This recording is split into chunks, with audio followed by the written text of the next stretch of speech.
CakePHP divides up their class library by the ways in which the classes are used. There are a few different grouping of classes. Let's take a look at some of what's available to you out of the box in the CakePHP core library. If you go to the CakePHP book, you can see these different libraries are broken up by category on the left navigation. The first category is general purpose classes.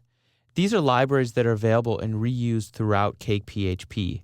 It includes collections, some global constants, and functions like internationalization features, timing, and object loading. Components are for use inside of your controllers. This includes authentication and access control lists, cookie session management, emails, the request, handling pagination, and other security constructs. There are a number of helper classes available to you inside CakePHP. These can be used in your views and for creating views. You can use these helper classes to do caching, create forms, write HTML, import JavaScript, parse numbers and text and time, work with pagination, work with feeds, and also manage session information. Behaviors are library classes that you can use in your model. There are ways that you can control your find methodologies using the containable class. You can use hierarchical data if you want using the tree.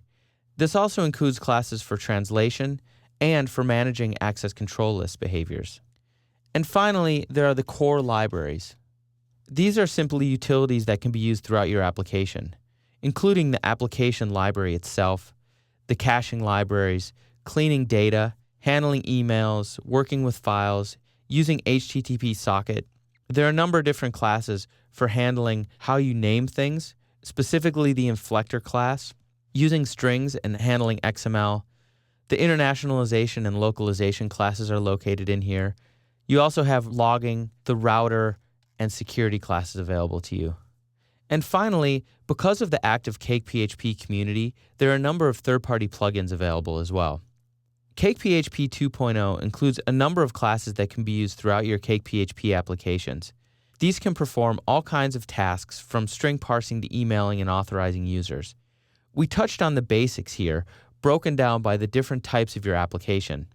Additionally, you can look to the CakePHP developer base to find third-party plugins that might be helpful to you.